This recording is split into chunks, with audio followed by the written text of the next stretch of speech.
Olá, pessoal, sejam bem-vindos em mais um episódio do nosso quadro Virando Bicho! Eu sou a Larissa Paz. E eu sou a Shirlane Alcolumbre e hoje a gente não tem só um, mas tem dois convidados muito especiais, dois veterinários maravilhosos, renomados na área de nutrição e que foram gentilmente cedidos pelos nossos parceiros Averte, doutora Vandréa Mendes e doutor Fábio Teixeira. Sejam muito bem-vindos. Obrigado. Nós é que Sejam, agradecemos pelo convite. sejam muito bem-vindos aqui em nosso podcast. É uma honra ter vocês conosco, contar até um pouquinho da história, porque quando começou esse podcast e o primeiro episódio, tiveram pessoas interessadas em nos apoiar no projeto. E a primeira pessoa, assim, que veio, a gente não tinha nem Instagram, foi o Arlan, que representa muito bem o Norte, representando a Verte, e falou: a Verte está de coração aberto para receber vocês e a gente vai apoiar esse projeto. Que E ótimo. hoje ter vocês aqui conosco é uma realização muito legal dessa parceria. E sejam super bem-vindos. E gostaria também que vocês contassem um pouquinho da sua história. Eu vou começar aqui pela Vandréia, tá, pessoal? Como você chegou na medicina veterinária? Como foi que você se apaixonou? E para você hoje ser essa profissional assim tão excelente, tão qualificada, para chegar até hoje aqui de frente com a gente, né? É maravilhoso. Para saber um pouco da sua história. Bom, em primeiro lugar, eu agradeço por tantos elogios. Não sei se sou merecedora disso tudo. É sim, é sim. Eu sou daquelas que a história da medicina veterinária começa lá quando criança. Eu quero ser médica de bicho. Eu sou um exemplar. E segui firme nesse propósito, mesmo meu pai tentando fazer eu mudar de caminho. Já que você vai fazer medicina veterinária, faça medicina. Mas não deu certo, né? Eu segui aí no propósito. E no meio, mais ou menos, do curso de medicina veterinária, eu já me interessei pela nutrição. Eu estudei na UFMG, na Escola de Veterinária da UFMG, e eu me interessei bastante por nutrição. Comecei a estagiar na área, mas na UFMG não existia um professor dedicado, um orientador dedicado a pequenos animais. Então, eu comecei trabalhando com grandes animais, né, com suínos mais especificamente, mas fui migrando. Tive que ser muito autodidata e já fiz um mestrado, um doutorado, que apesar de não ter uma pessoa lá, assim, totalmente dedicada, a universidade tinha uma estrutura muito boa e eu tinha pessoas maravilhosas me apoiando. Você quer? Vai que nós vamos te ajudar. Uhum. Então, já fiz meu mestrado e doutorado e só deixei o UFMG quando eu terminei toda essa parte acadêmica, né? Eu brincava que eles iam bater uma plaquinha de patrimônio em mim, que eu não ia sair embora. E quando eu saí, eu já fui convidada a trabalhar na indústria, numa empresa de pet food, e me mudei para São Paulo. E fiquei na indústria aí desde então, né? Então, eu fiquei 7 anos nessa primeira indústria, 1 ano numa segunda de pet food também, que eu trabalhei, gostei bastante. E domingo eu estarei completando 10 anos de Averte. Olha aí. Olha, que Marco legal! histórico também, né? Exato. Mudou um pouquinho, porque antes era o pet food, era ração, né? Mas não deixa de ser nutrição com que eu trabalho, né? Meu mestrado, meu doutorado são na área. E eu atuo, né, focada aí nessa parte de nutracêuticos. Então, não deixo de estar praticando a nutrição, né? Só Sim, deixou de claro. ser narração para ser em cápsula, comprimido e Sim. outras formas aí. Né? Muito legal. Essa foi a história. Foi. Muito bacana. Parabéns pelos 10 anos de Averte. Obrigada. E você, doutor, conte pra gente como foi essa trajetória aí até chegar na nutrição. Vamos lá. Primeiro agradecer também o convite, né, para estar aqui com vocês. Agradecer o convite da Verte para estar participando. Também começa, né, lá na infância com a ideia de quero cuidar de animais, né, quero ser médico de animais. Mas durante a graduação eu gostei um pouco de tudo. Então eu entrei na faculdade para trabalhar, eu queria trabalhar com galinhas poedeiras. Né? Olha só. Mais esquisito. E depois com animais silvestres, essa era a ideia. Durante o curso eu fui mudando de ideia, fui gostando de muita coisa, eu percebi que eu gostava muito de fisiologia, né? Eu gosto muito de entender o porquê das coisas e eu percebi que a nutrição era importante nisso, né? Porque eu sempre brinco que todo mundo come e o nutriente é a base de toda Sim. a fisiologia, né? Então, entendendo mais nutrição, eu acabei me obrigando a entender um pouquinho de cada área ali dentro da medicina veterinária.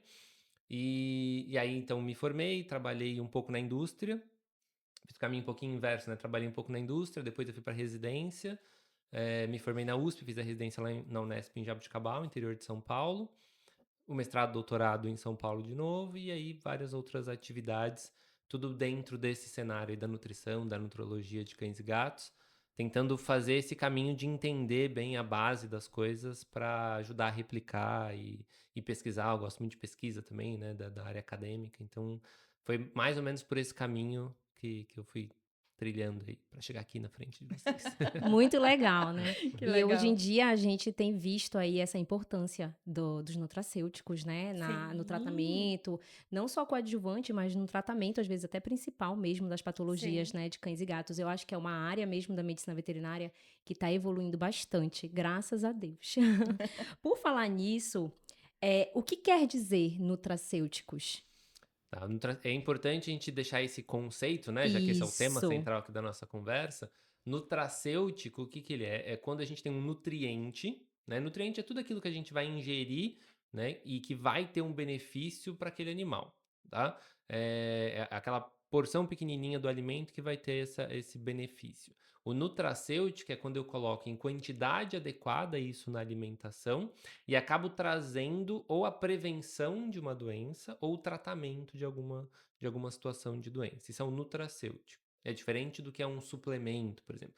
Suplemento é quando eu quero corrigir alguma falta de alguma Sim. coisa que está ali naquela dieta. O Sim. nutracêutico é dar a mais desde que haja uma comprovação de benefício, seja prevenção, seja tratamento de alguma situação de doença.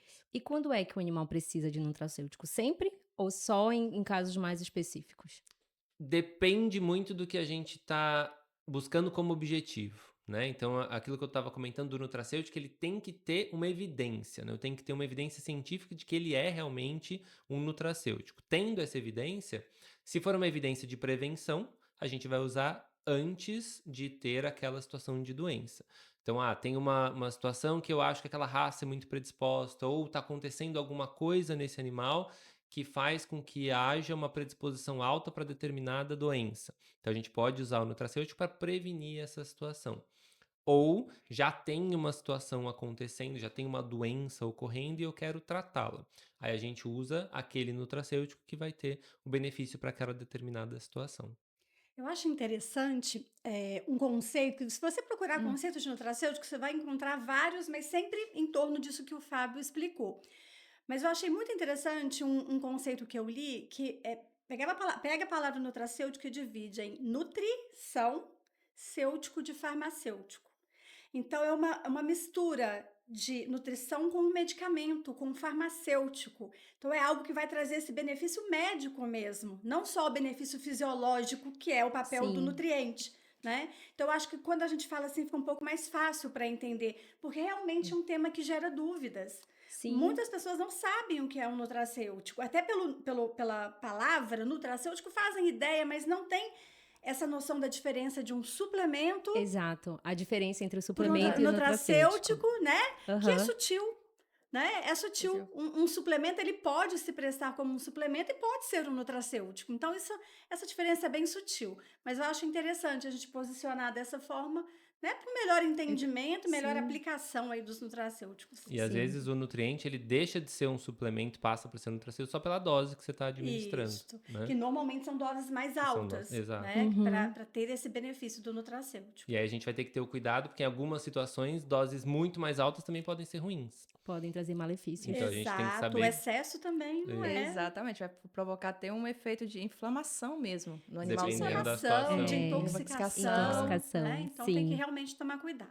É Muito verdade. bom. Como você está falando de evidência científica, né? Doutora, quais os nutracêuticos, assim, para cães e gatos que têm essa evidência científica? A nutrição é uma ciência muito nova, né? Então, Uhum. muita coisa ainda está sendo estudada, pesquisada, então depende do nível de evidência. A gente tem evidência para alguns nutracêuticos, mas sem dúvidas, o que hoje nós temos tanto na medicina humana quanto na veterinária, maior nível de evidência são os ômegas, principalmente o ômega 3.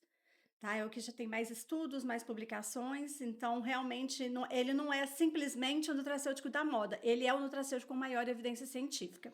Ômega é vida, né? Ômega A gente brinca que exato, ômega trata e cura tudo, né? Mas exato, é quando um se bombril. quando a gente eu, vai vendo o que tem realmente de dado, vai vendo que realmente ele tem diversas eu aplicações, sou né? fãzona do ômega, né? Eu Então, também. realmente, o ômega tem mesmo várias indicações, né? Tem várias indicações. Cada vez que se estuda, né, para uma determinada situação, se percebe que tem realmente indicações e tem efeito benéfico em diversas situações clínicas E às mesmo. vezes até um potencial de um efeito que ainda não foi comprovado, mas que a gente começa nas pesquisas, começa a enxergar, e claro, tem que ser melhor estudado, né? Mas Sim. não para. Eu acho que Aham. é um nutracêutico que tem sido estudado há bastante tempo, né? Alguns anos, e ainda E ainda se tem descobre novidade, mais, ainda né? se descobre mais. Então, acho que tem um potencial aí muito incrível para É nós humanos e incrível. para os pets É. Que a gente também. fica vendo Com ali é o certeza. mecanismo, né? Toda vez que a gente vai entender um pouquinho, nossa, como que ele ajuda em tal situação? Você entende o mecanismo, você fala, nossa, talvez isso aqui sirva para aquela outra situação também. E aí você desenvolve uma pesquisa para tentar entender isso e percebe que realmente, para Faz aquela outra efeito. situação, ele vem a ter benefício também. Então, isso é a busca Até dessas porque eu acho evidências. que o ômega 3, assim, a gente também tem um exemplo muito parecido, que são as beta-glucanas, né? Que são moduladores de sistemas Isso. biológicos. A gente, às vezes, fixa numa única função que é anti-inflamatória, mas ele não é só Não. anti-inflamatório. Ele modula várias funções biológicas. Então, quando eu estou falando isso, eu estou falando de uma infinidade de coisas que a gente já conhece e que ainda não conhece. Que, né, possibilidades de benefícios aí. E essas doses de ômega 3, elas são mais ou menos pré-estabelecidas ou elas variam de acordo com o caso que você quer? Porque a gente sabe que ele tem atuação na parte do coração, na parte renal, né?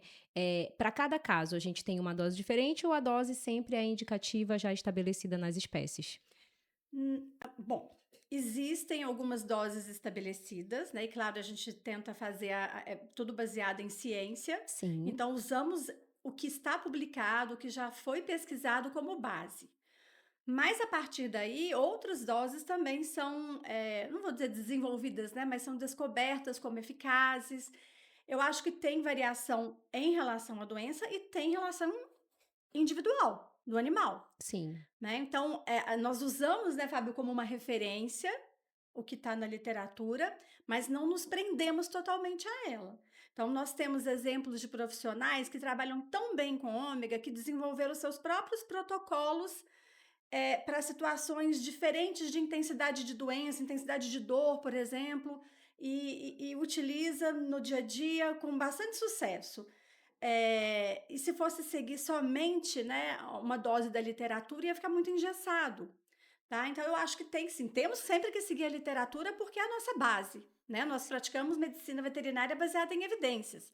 Mas eu acho que o médico veterinário, dentro da atuação dele, dentro da área que ele atua, da especialidade dele, ele tem essa autonomia para tentar uma dose diferente com um animal ou com uma situação diferente, uma intensidade maior de dor, uma intensidade maior de inflamação, né? E eu acho que assim, a gente ainda já existem doses publicadas, mas nós temos muito ainda o que estudar descobrir, e né? definir. E quando a gente pensa nessa questão de dose, tem pouco trabalho mesmo, né? Os primeiros trabalhos que avaliaram dose, eles focaram em cardiologia, né? Para cães, principalmente.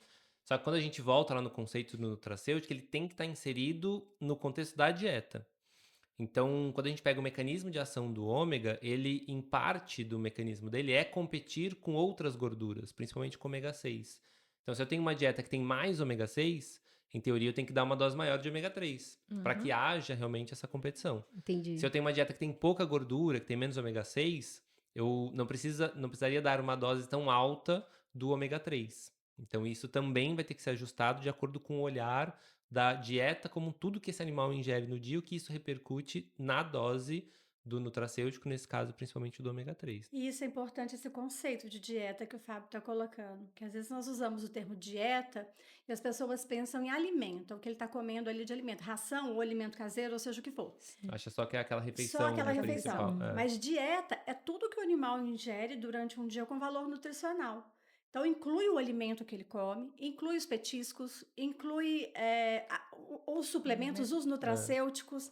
Então, quando a gente fala em balancear a dieta, o veterinário tem que ter o conhecimento do todo. Da rotina do animal. De tudo que o animal está E não ingerindo. é só aquela coisa de, o que seu cachorro come? Come ração, pronto, acabou. Parece que já sabe tudo que ele come. Mas, na verdade, ele come de manhã o pãozinho, né, que a dona dá, Que eles ele sempre come. escondem da gente, né? Tu tem que Exatamente. perguntar 3 vezes para descobrir isso. Exatamente, tem que perguntar várias e tem gente que acha que é óbvio, né? Ele fala, não, você não ama os animais? Você não sabe que meu cachorro come de manhã o Ou pãozinho então, com isso aí manteiga? conta também. Exatamente. E ainda falando na dose de ômega, tem risco de intoxicação? Doses altas de ômega? Tem, se a gente for olhar a literatura e ser bem assim afinco, até tem, mas são doses muito, muito, muito altas, assim, Nós não muito praticamos. difícil de chegar nessa dose. Não vou dizer impossível, né? Porque se ele comer a caixinha inteira, talvez ele chegue nessa dose. Mas nas doses recomendadas atualmente é praticamente impossível. O cuidado que a gente vai ter é olhar essa dieta como um todo, né? Obviamente, porque ele come um alimento que já tem bastante ômega e eu estou dando doses para tratamento de uma situação que precisa de dose alta. Por exemplo, proteinúria, né? Animais que têm glomerulopatia. Essas situações exigem doses bem altas do ômega. Se ele já ingere um alimento que tem uma quantidade alta, se ele come um alimento de baixa gordura, isso pode interferir um pouquinho, mas mesmo assim vai ser muito difícil chegar nessas doses Para intoxicar, altas. né? E a principal preocupação seria o aspecto de coagulação. Então, se eu tenho um paciente que já tem uma predisposição por algum motivo, então, por exemplo, um animal hepatopata grave, que ele tem dificuldade de fatores de coagulação, e já está recebendo doses muito, muito, muito altas, aí a gente vai ter que tomar um cuidado um pouco maior. Critério. É isso que eu digo, é sempre ter critério. Isso. Não é apavorar falando, não vou, né, fazer essa suplementação porque vai prejudicar o animal. O que pode acontecer mais frequentemente, não intoxicação, mas assim, em termos de efeitos adversos, é diarreia, Sim, é um tem óleo. Uhum. Tem animais que têm, né? Às vezes também êmese, mas isso também, muitas vezes a gente consegue adaptar o animal. Como que ele está recebendo esse ômega? Em jejum? Não, vamos dar junto com uma alimentação. Ou começa com dose mais baixa, vai aumentando gradativamente, fazer uma adaptação. Né? Então, na prática, como o Fábio falou, é quase que impossível. Não podemos afirmar impossível, tá? Mas é muito difícil, difícil uma isso. intoxicação. E assim, é até interessante que a gente está falando de ômega. Como eu sou dermato, eu atendo já bastante problema de pele e eu atendo específico também essa questão de Spitz, essa raça Spitz, aqui em Belém. E a maioria dos Spitz, quando eu chego em atendimento, eles já tomam ômega, né? E é até legal, porque eles tomam bastante, o Grax também. E tem um caso interessante, que a tutora, ela falou, não, o meu animal ama ômega, ele tipo, é como um petisco para ela. Eu falei, mas como você tá dando para ele? É o seguinte, eu acho que a dose vem muito para ela. Então, essa cápsula, o que que eu faço? Eu furo a cápsula, eu dou a metade, aí eu guardo a cápsula, amanhã eu dou a outra metade. Meu Deus. Aí eu falei assim, não tem que ser assim. A cápsula, ela tem uma finalidade. E graças, né, a Vert também, aí ela cria o Baby Ox, que ajuda nessa dosagem com, digamos, com mais segurança para instruir Animais esse tutor. menores. Exatamente, porque tem muito Spitz pequenininho. Então, assim, por autonomia deles, às vezes eles fazem umas coisas assim que é até interessante. Mas eu falei, não faça isso. Você não tem que furar a cápsula do ômega, guardar a outra metade pro dia seguinte. Então, assim, as pessoas precisam ser instruídas pelos médicos veterinários essas Sim. formas de dar o ômega para ter uma qualidade excelente, né, desse nutracêutico e fazer esse efeito Garantir, esperado, né, né? O efeito. Só os benefícios. Garantir e o não esperado. prejuízo. Em relação à administração, eu recebo muito questionamento se pode misturar no alimento. Pode partir Boa, a essa é cápsula e boa. misturar no alimento? Não tem uma contraindicação de se fazer isso. Mas você não tem certeza se o animal vai comer tudo. Então, não sabe se a dose que ele está recebendo é a dose que ele deveria receber. E se ele vai comer tudo de uma vez. Então, eu falo assim, olha, se não tiver outra forma de administrar, dê uma pequena quantidade de alimento, um alimento que ele goste. Se ele gosta de um alimento úmido, junto com um pouquinho de alimento úmido, para garantir aquele consumo imediato.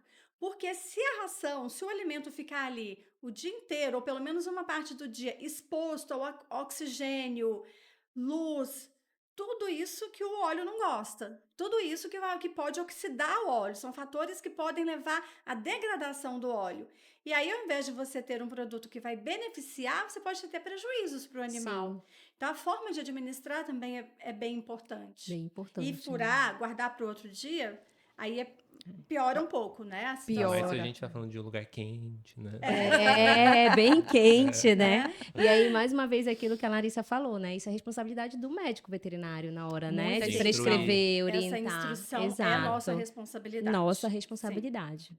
Exato. E agora a gente saindo um pouquinho do ômega, né? A gente sabe que na medicina humana é prescrito muito, muito mesmo a vitamina D.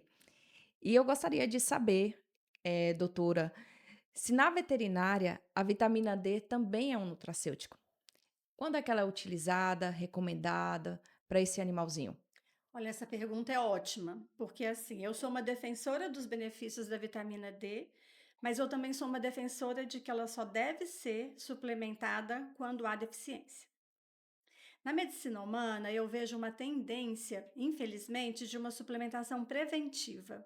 Ah, vai melhorar a imunidade, então toma. Na época da pandemia, então todo mundo saiu Todo tomando mundo saiu vitamina D, tomando. né?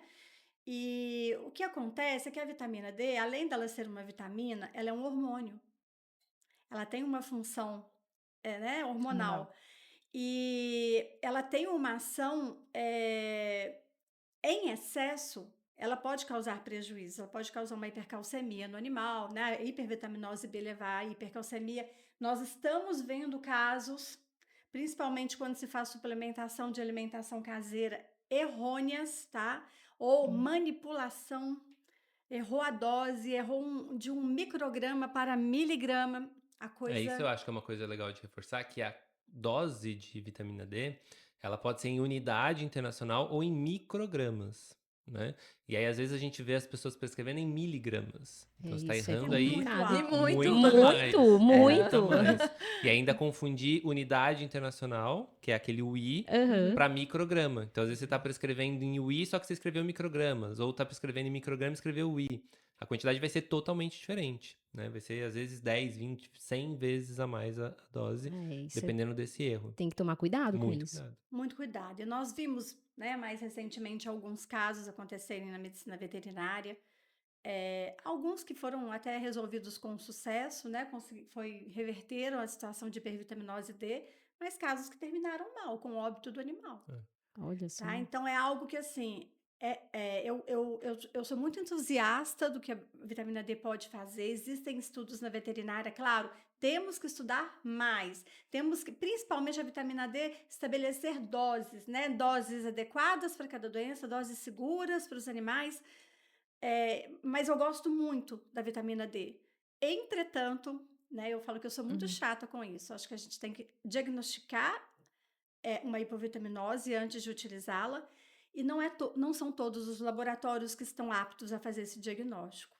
Então, tem que ser um laboratório muito confiável, que tenha a metodologia, né, adequada, que a gente possa confiar e realmente seguir e acompanhar essa suplementação. Não é só fazer uma vez, dá e esquece o animal. Se for, É.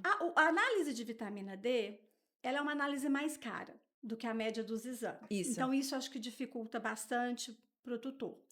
Mas você pode fazer um acompanhamento, né, Fábio? Fábio, melhor do que isso para falar, né, do que eu, porque ele tem toda essa vivência clínica aí, com o cálcio iônico. Calciônico, isso. Porque se você começa a ter uma intoxicação, esse cálcio vai aumentar. Então, você está vendo que o cálcio está aumentando, né? Você tem que Dá tomar uma cuidado. segurada, né? Os cuidados que a gente tem que ter antes de fazer essa suplementação de vitamina D, o ideal é mensurar essa concentração sérica, né? Ver quanto ele tem de vitamina D.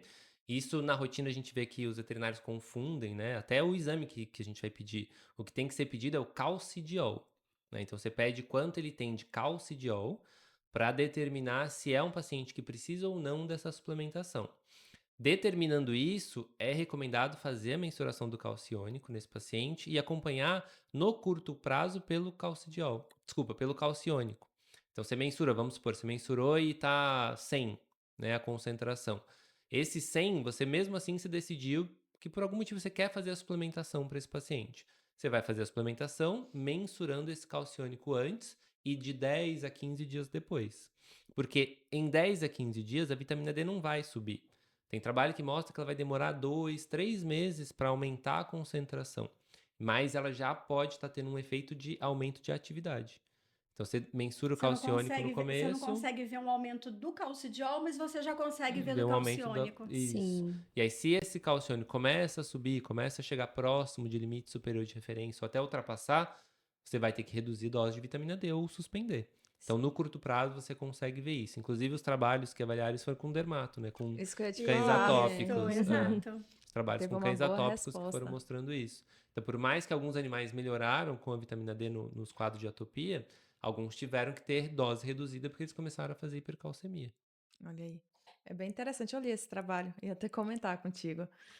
Bem E interessante. ele é um dos poucos que fez, né, esse escalonamento para ver realmente de que forma fazer esse monitoramento. É, mas aí também tem aquela questão, que ela até falou, o cuidado, né? Achar que todo animal atópico vai ser, você faz a consulta, imediatamente você prescreve, não é assim. Tem que ser criterioso, tem que pedir o exame, que não tem nada a ver com aquele exame de citologia de pele Não, ali, entendeu? É o exato, animal é como como um se diz. todo, tem que coletar o sangue, fazer a análise e ver realmente se aquele animal, mesmo ele sendo atópico, ele precisa dessa suplementação. Eu já fiz em alguns animais e melhora até queda de pelo. É bem legal. Mas teve, digamos assim, ele estava abaixo. E como eu acho que tem muito Comparou. proprietário, muito tutor que acaba acompanhando vocês aqui também, né, acho que é legal reforçar que o metabolismo da vitamina D para cão e gato é muito diferente de humano, né? Isso. O humano tem aquela história, a gente vê muito no Que consultório não os para de proprietários tomar. falando, né? O proprietário fala, vou levar ele para tomar sol, para fazer vitamina D. Cachorro e gato não fazem vitamina D assim. pelo sol, né? Eu sempre uso a mesma frase para lembrar. Se eu pendurar ele no varal, ele não vai produzir vitamina D, Não vai produzir né? vitamina Ele não D. produz, então não adianta. Tem que ser por boca, ele tem que tomar mesmo ou comer no alimento, né? Então tem que lembrar disso para entender que é diferente. Porque as pessoas acham que o cachorro e o gato é uma pessoinha pequena, né? Mas não é. Eles Não. acham. E todos os alimentos já contêm vitamina D, né? Os Alimentos bons industrializados, alimentos, bons Sim. alimentos, né? Então, assim, tem que tomar muito cuidado aí. É um dos nutrientes que eu me preocupo muito com o excesso, né? É realmente um dos mais perigosos em termos de risco de intoxicação. Mas, quando bem utilizado, os benefícios são isso que eu ia falar. Maravilhosos. excelentes. Tem cada vez, é parecido com o ômega, né? O ômega 3, a gente tá falando. Cada vez as pesquisas vão mostrando que Mais coisas. tem mais aplicação, só que ele tem essa questão que é diferente do ômega. Enquanto o ômega, o risco de intoxicação é muito baixo, o da vitamina D, o risco é maior. Então tem que usar com cuidado em situações mais Moderação. específicas. Muito legal. Outra vitamina também que a gente vê muito usando em humanos é a vitamina B12, né? Sim. A cobalamina. E em animais, a gente precisa suplementar? Casos específicos, cães e gatos precisam ser suplementados com cobalamina? A dose da cobalamina, ela é mais baixa do que até da vitamina D, né? Microgramas, é muito pequeno, muito pouquinho que eles precisam tomar. Então, de maneira geral, os alimentos, os bons alimentos já contêm a quantidade. Só que, assim como da vitamina D, tem um monte de pesquisa agora saindo mostrando que em algumas situações essa quantidade que tem no alimento não é suficiente. Então, por exemplo, cães que têm diarreia crônica, gatos que Gatos têm com doença inflamatória, né? doenças que Sim. A gente inflamam. idosa também. Então, Dermatite, no gato sim. isso é cada vez mais, isso já vinha sendo feito antes e agora está se investigando mais no cão. Então, doenças inflamatórias, enteropatias crônicas, insuficiência pancreática Pancreáticas, exócrina. Tem trabalho mostrando que gatos com hipertireoidismo têm a cobalamina baixa, gatos idosos. E então, para essas situações, sim, tem que se fazer uma dosagem maior, uma quantidade maior de vitamina B12 da cobalamina para corrigir essa insuficiência que eles têm, né? Essa deficiência que eles vão ter. A mensuração é um pouco mais simples do que da vitamina D, né? Tá ficando um pouco mais acessível aqui no Brasil. É verdade. Então, recomendado é fazer a mensuração e, na Depois sequência, suplementar. E depois mensurar novamente. E mensurar pra de E novo pra ver se acompanhando, corrigiu. né? Acompanhando. Isso. O recomendado é Isso. depois que inicia a suplementação, 30 a 60 dias repetir para ver se corrigiu, né? E avaliar se só o alimento vai ser suficiente para manter ou se vai precisar no longo prazo de suplementação. A vantagem da cobalamina é que é diferente da vitamina D. O risco de intoxicação é muito, bem muito baixo. baixo. Então, às vezes a gente Ela faz é suplementação. hidrossolúvel, né? E a vitamina D é lipossolúvel. Então, assim, o risco de intoxicação é muito baixo. Às vezes a gente suplementa, tem animais que respondem muito bem e ficam com concentrações maiores do que está lá no limite de referência. E aí o proprietário fica desesperado. Ele fala, nossa, mas tá muito alto, o que a gente faz? Não tem problema, suspende, mantém só no alimento e monitora também, dali alguns meses repete. Vai normalizar. Então a Isso. cobalamina é bem interessante de fazer esse acompanhamento, porque a gente vê cada vez mais situações em que ela tá baixa e que precisa suplementar, principalmente para os gatos. Então, Eu acho interessante, falando em vitamina B12, em cobalamina, tem alguns pontos que, assim, eu gosto muito de falar as coisas dos bastidores, né? Que as pessoas não sabem, né? Na ponta. não tá no livro, né? Não está no livro, né? A vitamina B12, ela é uma vitaminas, de um modo geral, são sensíveis, né? Elas são sensíveis à luz, são sensíveis a várias temperatura, vários processos. Para que a gente consiga fazer uma suplementação adequada, uma correção de deficiência de qualquer vitamina, e aí eu incluo a vitamina B12, é interessante que ela seja suplementada sozinha. Se eu pego um suplemento que tem vitamina B12, vitamina C, vitamina D, várias coisas, eu não vou conseguir acertar a dose de tudo. Sim. Verdade. Então, quando eu estou falando de deficiência, seja de vitamina D, seja de cobalamina, seja de potássio, quando eu estou falando de questões de deficiências, a suplementação deve ser realizada, o ideal é que ela seja realizada sozinha, somente aquele nutriente. Por uma questão de eficácia e por uma questão de segurança também. E a vitamina B12 ainda tem mais um ponto interessante, que até pouco tempo atrás questionava-se muito a eficácia da suplementação oral. Né? A maioria dos veterinários achava que somente a suplementação parenteral injetável era eficaz, devido a particularidades na absorção da vitamina, e se ele tem uma doença intestinal, ele não vai absorver, se ele tem uma doença pancreática, vai faltar um fator intrínseco que é essencial na absorção. Mas as pesquisas mais recentes demonstram que a administração oral ela é tão eficiente quanto, ou em alguns casos, até melhor do que a suplementação parenteral. E não tem os inconvenientes de ter que...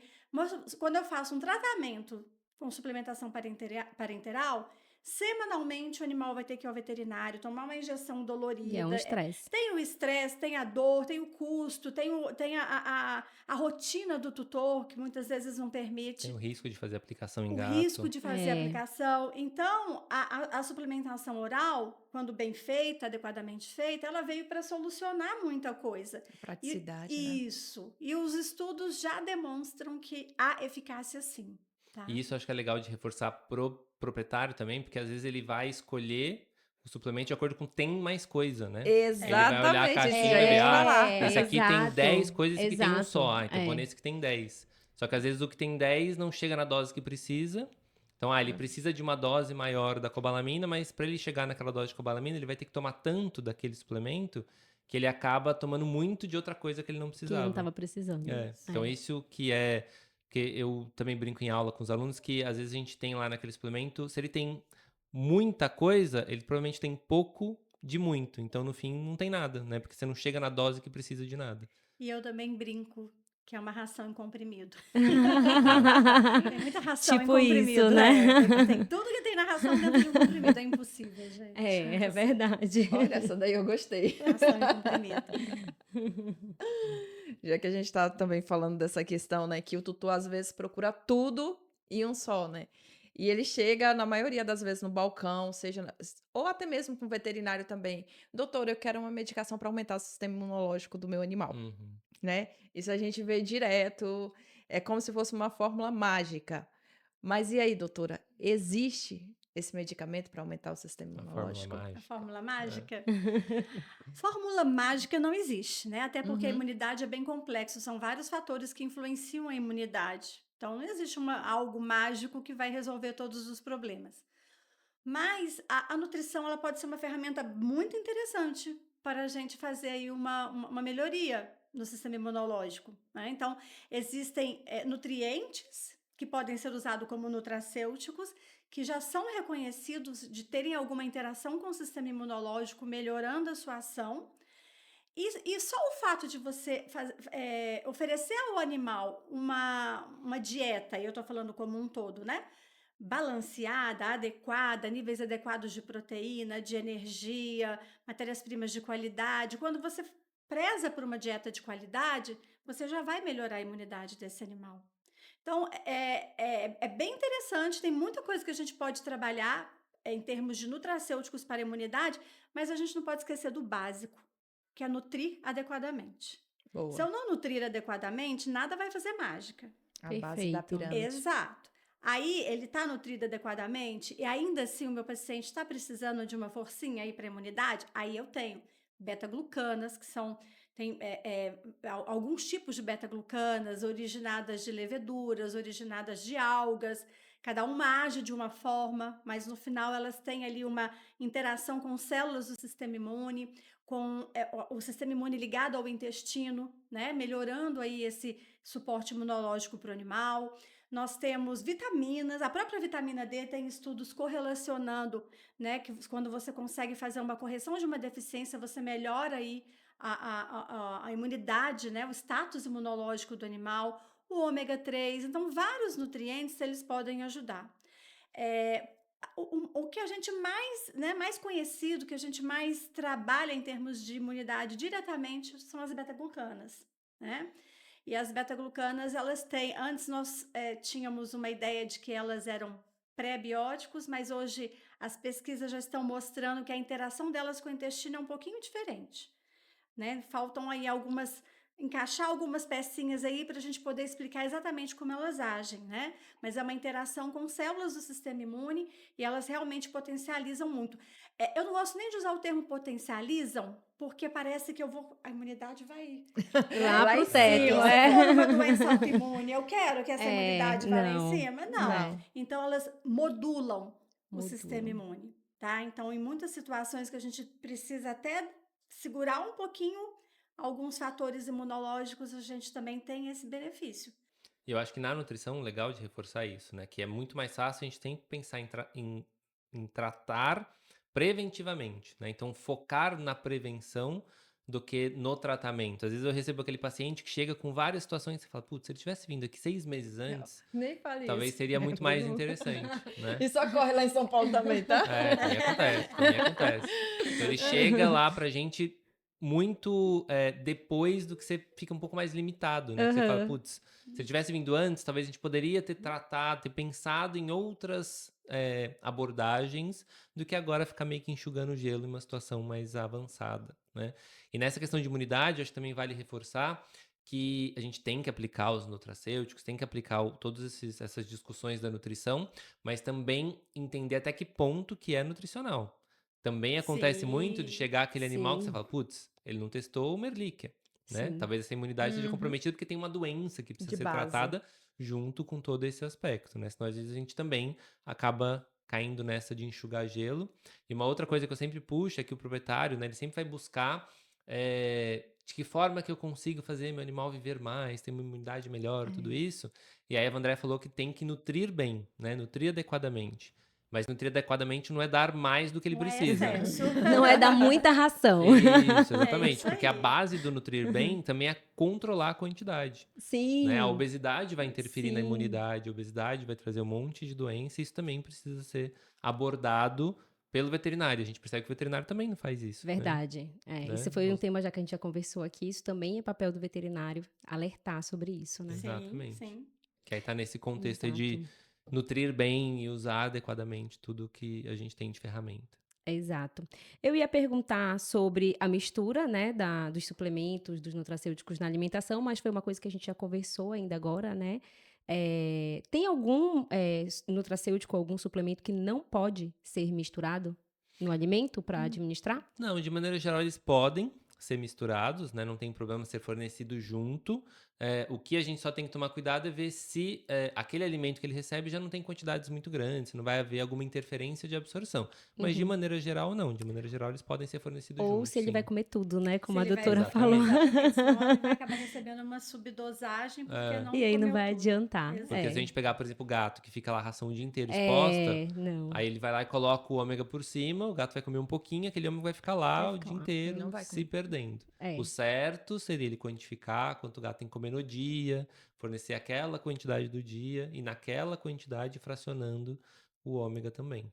Né? Esse seria Ou o seja, certo dá a ser mais feito. trabalho. Dá É, mais melhor trabalho. tentar lá e Dá lá pro Tem gatinho. pessoas que têm essa disponibilidade, a maioria não tem. Exato. Então, acho que a gente tenta, é uma preocupação da VERT também, tentar facilitar a vida do tutor, facilitar a vida do veterinário, tornar essa administração mais fácil. Pra atingir o objetivo. E eu sou uma das fãs da Vert por conta disso, né? Ai, que Por causa da ótimo. linha dos felinos, né?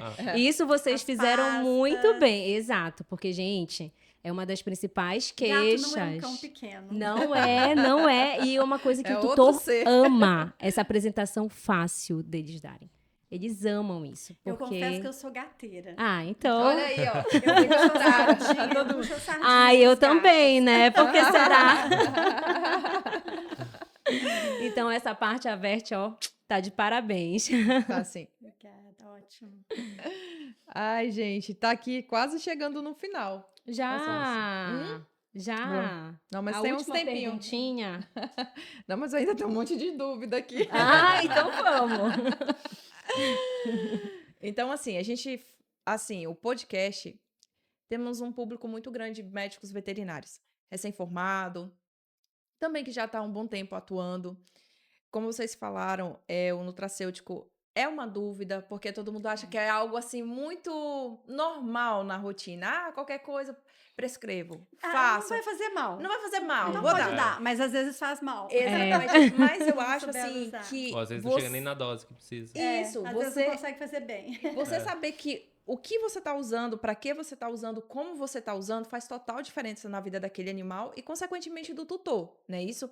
Então, o que a gente pode, assim, o que vocês possam falar para esses médicos veterinários com relação a esse cuidado na prescrição desses nutracêuticos mesmo, tá? Para cães e gatos. Eu acho que a primeira coisa que eu aconselho é que estudem. Leiam sobre os nutracêuticos, sobre nutrição de um modo geral. A nutrição, na medicina veterinária, ela foi muito tempo, nós aprendemos muito só a nutrição de grandes animais, né? Boi, vaca, animais de produção. Estamos mudando isso já há algum tempo, né? Muitos profissionais se formando, nutrólogos de cães e gatos, e estão indo para as universidades. Há também alguns cursos de pós-graduação, há cursos de especialização, há vários cursos, o Fábio mesmo tem cursos nessa área. Então, eu acho que assim, tem uma imensidão de formas da gente estudar. Ou vou fazer um curso, ou eu vou ler. Hoje a gente está tudo tão acessível, né? Eu vou ler, vou entender melhor. Porque eu acho que a gente tem que entender para aplicar bem. Ou Exato. aproveita a palestra dos doutores quando eles vierem na nossa cidade, né, gente? Não percam.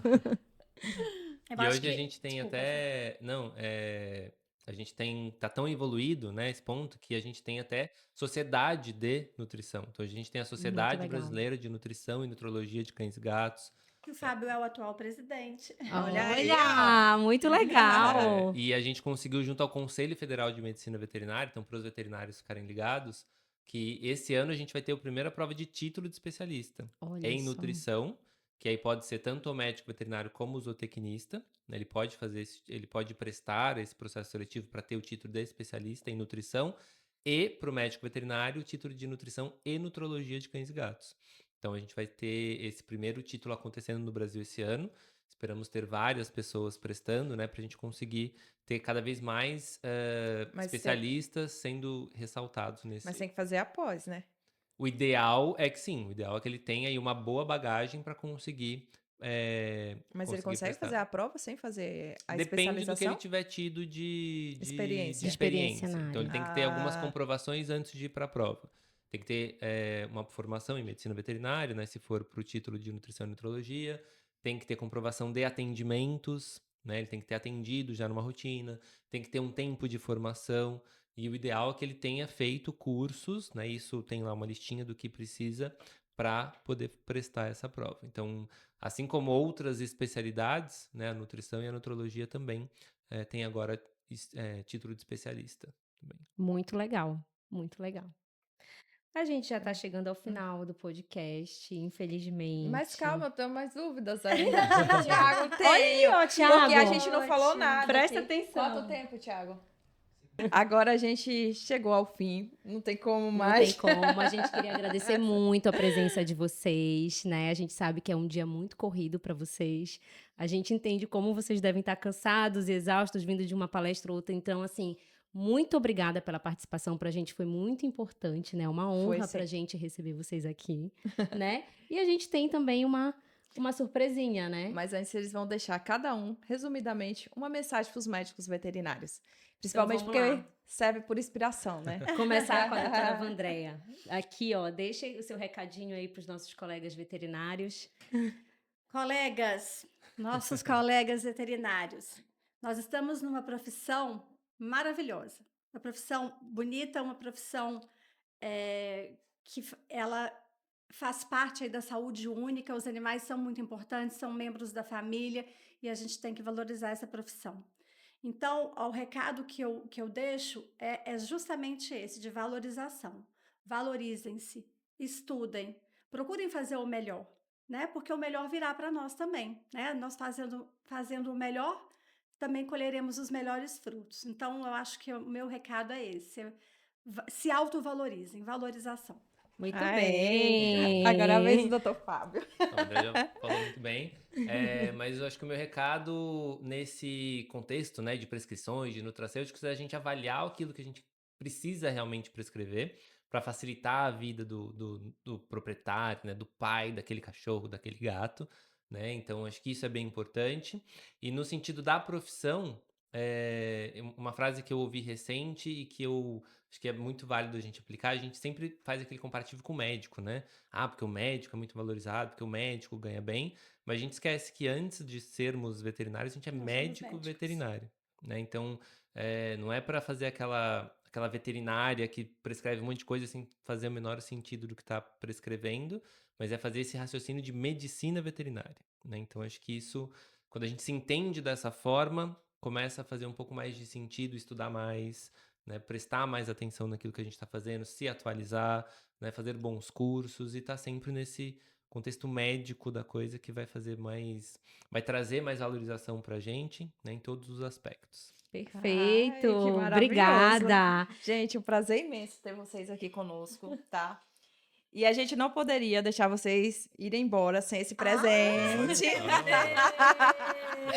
Mas eu vou dizer uma coisa. Kit parar. O kit parar. Que delícia! Mas vocês não vão esquecer. Olha, a gente fez o aniversário no podcast e foi estourado aqui taça de champanhe, né, pra gente e tal. Mas pra Olha. vocês não vão esquecer a farinha de Bragança. Vocês vão amar essa farinha quando estiverem comendo a farofa. A farinha. Gente, A da farinha. onde? De Bragança? De Bragança, Bragança, a farinha que é a mais região que Eu moro famosa. em Bragança Paulista, em São Paulo. É, o nosso aqui em Bragança É, é feita a transparente. farinha mais famosa do Pará. E temos também os bombons, Nossa, tá? esse- Regionais. Ai, que delícia! Um biscoito maravilhoso Nossa. Um aqui, biscoitinho. daqui da região, que vocês vão amar. Gente, A gente muito Contem pra obrigada gente pelo se vocês presente. gostaram. Quando tiver comendo a farofa. Com certeza. Muito Muito obrigada, obrigado. gente. De nada, Adoramos. obrigada a vocês pela presença. A gente também queria finalizar aqui agradecendo mais uma vez ao nosso parceiro Averte, né, que cedeu esses profissionais incríveis hoje pra gente e que também tem uma linha maravilhosa de nutracêuticos pra gente estar podendo usar com cautela, né, doutor, da maneira certa Exatamente, da nos maneira nossos certa. pacientes. Obrigada, Averte. E obrigada, pessoal, por estarem mais uma vez aqui conosco, tá? Nós é que agradecemos. A gente É uma agradece. honra para nós poder participar desse momento com vocês. Muito Ah. obrigado. Imagina. E a gente vai finalizar então agora, né? Né, Obrigada, pessoal. Esse foi mais um episódio do nosso quadro Virando Bicho! Obrigada!